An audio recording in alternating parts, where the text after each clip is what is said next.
ನರಿಬೆಟ್ಟ ಇದು ಅನುರಾಜ್ ಮನೋಹರ್ ಅವರು ನಿರ್ದೇಶಿಸಿದ ಟೊವಿನೋ ಥಾಮಸ್, ಸೂರಜ್ ಮತ್ತು ಚೇರನ್ ಅವರು ಮುಖ್ಯ ಪಾತ್ರದಲ್ಲಿ ನಟಿಸಿರುವ ಸಿನಿಮಾವಾಗಿದೆ. ಕಂಟೆಂಟ್ ಓರಿಯೆಂಟೆಡ್ ಸಿನಿಮಾ ಮಾಡುವುದರಲ್ಲಿ ಮಲಯಾಳಂ ಇಂಡಸ್ಟ್ರಿ ಎತ್ತಿದ ಕೈ. ನರಿಬೆಟ್ಟ ಸಿನಿಮಾ ನೋಡ್ತಾ ಇದ್ದರೆ ಕರ್ಣನ್, ವಿಡುತ್ತಲೈ ಸಿನಿಮಾಗಳು ನೆನಪಿಗೆ ಬರ್ತವೆ. ಈ ಸಿನಿಮಾವನ್ನು ಒಂದು ನೈಜ ಘಟನೆಯನ್ನಾಧರಿಸಿ ತೆಗೆಯಲಾಗಿದೆ.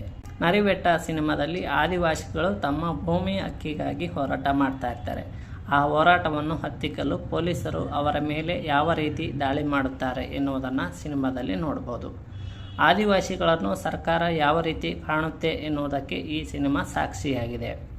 ಆದಿವಾಸಿಗಳನ್ನು ಸರ್ಕಾರ ಕಾಡಿನಲ್ಲಿ ಇರಲು ಸಹ ಬಿಡುವುದಿಲ್ಲ.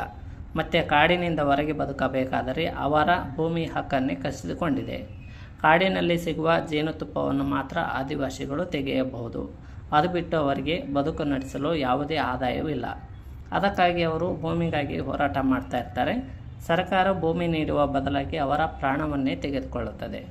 ಕಾಡಿನಲ್ಲಿ ವಾಸಿಸುವ ಆದಿವಾಸಿಗಳು ನಕ್ಸಲರ ಜೊತೆಗೆ ನಂಟಿದೆ ಎನ್ನುವ ಆರೋಪವನ್ನು ಯಾವಾಗಲೂ ಎದುರಿಸ್ತಾ ಇರ್ತಾರೆ. ಇನ್ನು ಸಿನಿಮಾದ ಕತೆ 2 ಘಟ್ಟದಲ್ಲಿದೆ. ಫಸ್ಟ್ ಹಾಫ್ನಲ್ಲಿ ಹೀರೋ ಪಾತ್ರವಾದ ವರ್ಗೀಸ್ ದೊಡ್ಡ ಸರ್ಕಾರಿ ಅಧಿಕಾರಿಯಾಗಬೇಕೆಂದುಕೊಂಡಿರ್ತಾನೆ. ಸಿನಿಮಾದ ಅರ್ಧದವರೆಗೆ ವರ್ಗೀಸ್ ಪಾತ್ರವನ್ನು ಬಿಲ್ಡ್ ಮಾಡಲಾಗಿದೆ. ವರ್ಗೀಸ್ ದೊಡ್ಡ ಸರ್ಕಾರಿ ಅಧಿಕಾರಿ ಆಗದೆ ಅವನು ಪ್ರೀತಿಸಿದ ಹುಡುಗಿ ಮತ್ತು ತಾಯಿಯ ಒತ್ತಾಯದಿಂದ ಅನಿವಾರ್ಯವಾಗಿ ಪೊಲೀಸ್ ಕಾನ್ಸ್ಟೇಬಲ್ ಆಗುತ್ತಾನೆ. ಕಾನ್ಸ್ಟೇಬಲ್ ಆದ ಮೇಲೆ ಅವನಿಗೆ ಆದಿವಾಸಿಗಳು ಹೋರಾಟ ಮಾಡುವ ಜಾಗದಲ್ಲಿ ಡ್ಯೂಟಿಗೆ ಹಾಕುತ್ತಾರೆ. ಪೊಲೀಸ್ ಕಾನ್ಸ್ಟೇಬಲ್ ಕೆಲಸ ಮಾಡುವಾಗ ವರ್ಗೀಸ್ಗೆ ಬಶೀರ್ ಎನ್ನುವವರು ಸ್ನೇಹಿತರಾಗುತ್ತಾರೆ. ಈ ಸಿನಿಮಾದ ಮುಖ್ಯ ಘಟ್ಟ ಪ್ರಾರಂಭವಾಗುವುದೇ ಬಶೀರ್ ಎಂಬ ಪಾತ್ರದಿಂದ. ಹೋರಾಟಗಾರರಿಗೆ ನಕ್ಸಲರ ಸಪೋರ್ಟ್ ಇದೆ. ಕಾಡಿನಲ್ಲಿ ನಕ್ಸಲರು ಇರಬಹುದು ಎಂದು ಮಿಲಿಟರಿ ಫೋರ್ಸ್ ಮತ್ತು ಪೊಲೀಸರು ಕಾಡಿಗೆ ಹೋಗಿ ನಕ್ಸಲರನ್ನು ಹುಡುಕುತ್ತಿರ್ತಾರೆ. ಆ ಸಂದರ್ಭದಲ್ಲಿ ಹುಡುಕಾಟಕ್ಕೆ ಹೋಗಿದ್ದ ಬಶೀರ್ ವಾಪಸ್ ಬರೋದಿಲ್ಲ.